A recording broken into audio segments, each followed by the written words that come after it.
No limiar do fim dos tempos, um manuscrito perdido ressuscita da poeira das eras, o livro de Enoque, o primeiro profeta. Nele estão reveladas 10 profecias conhecidas como as 10 semanas do julgamento, que narram desde a criação até o juízo final. Cada semana é uma era, cada era um degrau rumo ao acerto de contas entre o céu e a terra. Os vigilantes, anjos caídos que corromperam a humanidade, aguardam seu destino. Enoque, o escriba de Deus, retorna como mensageiro oculto para guiar os que ainda podem ouvir. Primeira profecia: o caos dos primeiros dias. Nos primeiros dias da humanidade, antes do dilúvio, o mundo mergulha em uma profunda escuridão espiritual. Essa não é apenas a ausência de luz física, mas trevas morais e existenciais que cobrem a terra como um véu espesso. A terra clamou e a voz de seus gritos subiu até os portões do céu. Caim mata Abel, e com esse ato inaugural de fratricídio, a humanidade perde sua inocência. O sangue de Abel clama da terra, como se o próprio solo registrasse o trauma da violência humana. Caim torna-se símbolo da queda do homem por escolhas conscientes e egoístas, e seu exílio representa a separação entre o humano e o divino. Mas o caos não termina aí. Segundo o livro de Enoque, uma transgressão cósmica se desenrola. Os vigilantes, anjos enviados para guiar e observar a humanidade, descem à terra. Mas, em vez de proteger, sente-se seduzidos pelas filhas dos homens. Eles quebram o pacto celeste e tomam esposas humanas, gerando uma raça híbrida, os Nephilim, gigantes de força descomunal e almas corrompidas. Esses filhos do céu e da terra são a personificação de um desequilíbrio cósmico, o espiritual que invade o mundo material sem permissão, gerando desequilíbrio, orgulho e dominação. Eles ensinam à humanidade segredos proibidos: magia, astrologia, metalurgia, cosméticos, guerra e feitiçaria. O conhecimento sem sabedoria transforma-se em corrupção. A terra torna-se um espelho distorcido do céu e o caos cresce como uma sombra viva. É nesse cenário que Deus escolhe Enoque, um homem justo e íntegro, para ser o cronista do céu. Ele não é um guerreiro nem um rei, mas um sábio e vidente, alguém capaz de andar com Deus e registrar, em linguagem humana, os mistérios celestes. Enoque representa a consciência desperta que observa o colapso do mundo com olhos de sabedoria. Ele é o elo entre o caos da terra e a ordem do alto. Sua missão é advertir, registrar e preparar os justos para o julgamento que virá. Ele ascende aos céus, cruza portais dimensionais, conversa com arcanjos e contempla os arquivos eternos do destino humano. É o símbolo do iniciado, aquele que atravessa o véu das aparências para enxergar a verdade. Segunda profecia: o dilúvio e a queda dos vigilantes. Em resposta à transgressão dos anjos, o Altíssimo decreta sua prisão eterna. Enoque, movido por compaixão, tenta interceder por eles, mas a justiça divina é firme e inabalável. Como consequência, um grande dilúvio é anunciado, não apenas como castigo, mas como purificação da terra. Toda a criação é varrida para que um novo ciclo possa nascer. Apenas Noé e os justos são poupados, guardiões da esperança em meio ao juízo.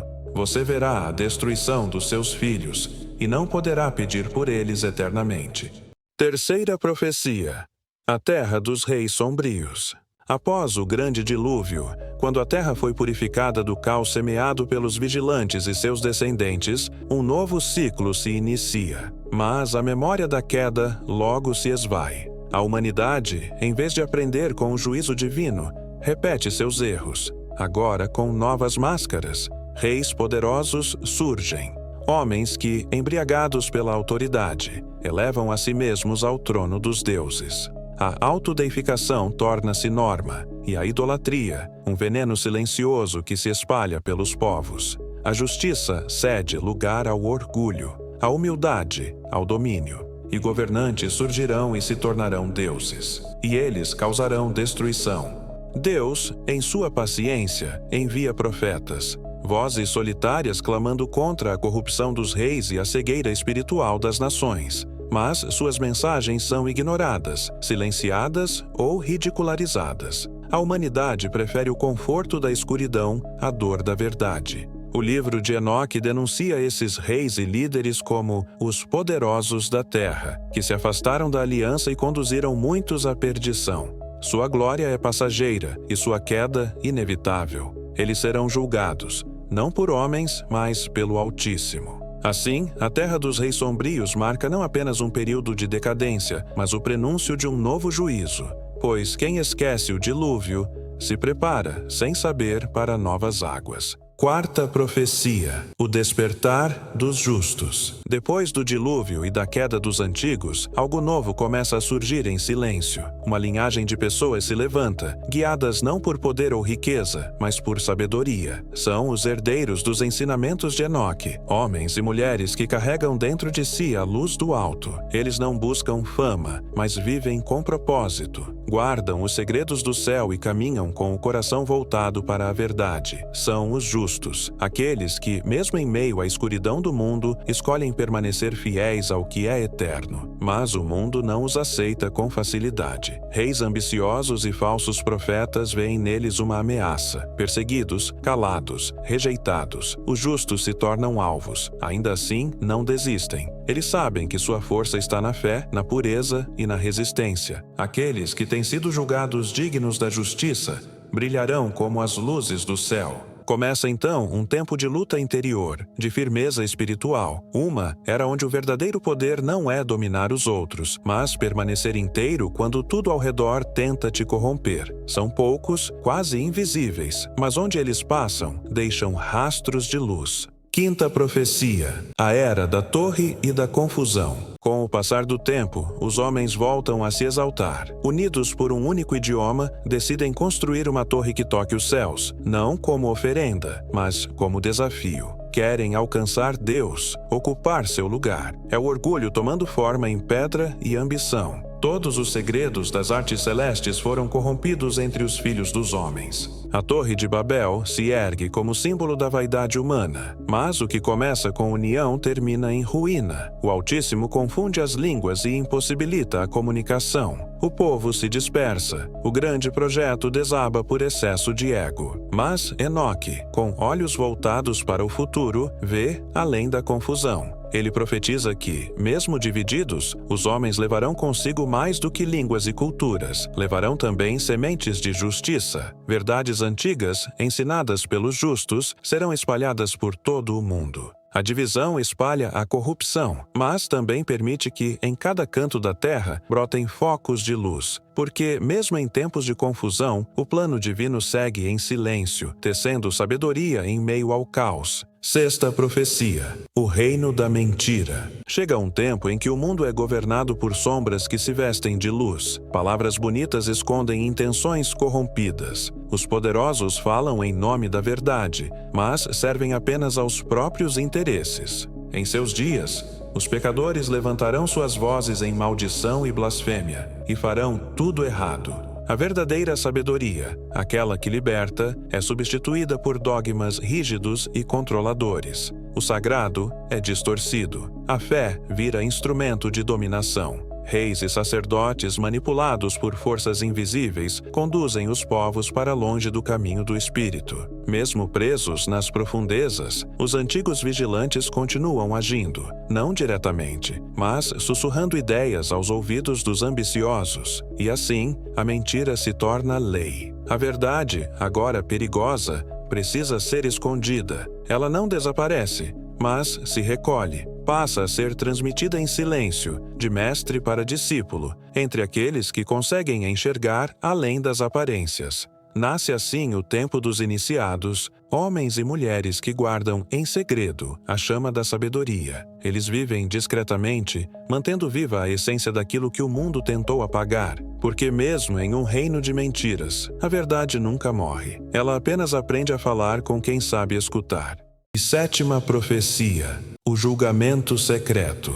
Enquanto os homens seguem distraídos pelas ilusões do mundo, o céu se move em silêncio. Um grande julgamento se aproxima, não diante dos olhos da multidão, mas nas câmaras ocultas da eternidade. É quando surge pela primeira vez uma figura misteriosa e poderosa, também chamado como o Filho do Homem. Ele não é apenas um mensageiro, mas um juiz, um redentor. alguém que carrega em si a justiça do alto e a compaixão pelos que sofrem abaixo. Os livros serão abertos diante do Altíssimo, e todos verão os seus nomes escritos. O tribunal celeste é convocado. Anciãos tomam seus lugares. Os livros são abertos, registros sagrados onde nada se perde. Atos, intenções, escolhas, tudo está ali. Cada nome, cada vida, cada decisão não é um julgamento de aparência, mas de essência, onde as máscaras caem e a verdade se revela. Para os que guardaram a fé e a retidão, há esperança. Para os que se alimentaram da mentira, resta apenas o confronto com o reflexo do que se tornaram. A balança da justiça divina se move, e o destino dos mundos começa a ser escrito, não apenas com palavras, mas com luz. Oitava profecia: o renascimento dos escolhidos. Quando tudo parece perdido, algo grandioso acontece. Os justos, aqueles que morreram mantendo a fé e a verdade, são chamados de volta à vida. É o renascimento dos escolhidos, não como retorno ao passado, mas como semente de um novo começo. Naqueles dias, a terra devolverá os mortos, e os justos ressurgirão da cova. Uma nova terra começa a surgir, não feita de impérios ou vaidades, mas de justiça, equilíbrio e verdade. Um lugar onde o Espírito é soberano e a luz é lei. Mas as trevas não se rendem facilmente. Os ímpios, tomados pelo orgulho e pelo medo de perder o controle, resistem, se agarram ao que resta do antigo mundo. A tensão entre luz e sombra se intensifica. Não se trata mais de guerras externas, mas de uma batalha invisível, uma guerra de consciências. A última batalha anunciada pelas profecias não será travada com espadas, mas dentro do coração humano. É a batalha espiritual, onde cada alma decidirá a que reino pertence, onde o despertar ou a queda serão escolhas profundas, silenciosas, mas definitivas. O tempo do meio está acabando, e a verdade, antes escondida, agora brilha com força, porque os escolhidos não apenas renascem, eles conduzem o mundo ao seu verdadeiro destino. Nona profecia: o fim dos reis e dos poderes. Chega o tempo em que os impérios desabam. Um a um, os reinos dos homens caem como torres de areia diante da maré. Tronos antigos, sustentados por orgulho, violência e engano, são esmagados pelo peso da verdade, guerras e rebeliões. Mas não é apenas o fim dos reis visíveis. As forças ocultas que os guiavam por trás do véu, entidades antigas, manipuladoras, sedentas por domínio, são finalmente reveladas. O grande teatro do mundo é desmontado. O que estava escondido vem à luz, e os anjos que não guardaram seu primeiro estado, ele reservou em cadeias eternas na escuridão. Os vigilantes, aqueles anjos caídos que corromperam os filhos da terra, recebem agora seu juízo final. Não há mais intercessão, nem perdão. Para alguns, o destino é o esquecimento absoluto, apagados da existência como se nunca tivessem sido. Para outros, o castigo é eterno, selados nas profundezas, longe da criação e da luz. O ciclo de opressão chega ao fim. O domínio dos falsos deuses, dos reis orgulhosos e dos senhores invisíveis se encerra. O que era eterno, a justiça, a verdade e o espírito permanece. Porque, no fim de todos os poderes, o único trono que resiste é o do Altíssimo. Décima profecia: a nova criação. Depois da queda dos reinos e do julgamento dos vigilantes, algo sublime acontece. O mundo é renovado. Não apenas restaurado, mas transformado. Surge um novo céu e uma nova terra, livres da dor, da mentira e das antigas correntes. O caos dá lugar à harmonia. A ferida da criação começa a cicatrizar. As lágrimas dos justos são enxugadas, e a escuridão que habitava nos corações se dissipa como névoa ao nascer do sol. Então a terra toda será transformada e iluminada com luz eterna, e os eleitos habitarão nela. No centro dessa nova era, reina o Filho do Homem. Não com tirania, mas com sabedoria e luz. Ele governa ao lado dos santos, daqueles que resistiram, caíram e se levantaram com fé. Seu trono não é feito de ouro, mas de justiça. Sua lei não é opressão, mas verdade. E aquilo que um dia foi esquecido, os ensinamentos de Enoque, as revelações que antes pertenciam aos iniciados, agora se tornam a base do novo mundo. Uma era onde espiritualidade e conhecimento caminham juntos, onde o invisível é compreendido e o eterno se faz presente. A criação recomeça, mas não do zero. Recomeça com consciência. A eternidade se inicia não como fuga do tempo, mas como plenitude da existência. Agora, tudo está em seu lugar, e o que era promessa tornou-se realidade. Estas foram as 10 profecias. Toda queda carrega a semente da redenção. Todo julgamento é precedido de advertência, e toda escuridão se curva, cedo ou tarde, diante da luz. A maior mensagem do livro de Enoque é que a justiça divina é inevitável, e ela começa no invisível. Trata-se de uma revelação profunda sobre o conflito entre luz e trevas, visível e invisível, espírito e matéria. Enoque mostra que por trás das corrupções da terra existem influências espirituais, mas que o céu vê tudo. Nada escapa à balança do Altíssimo.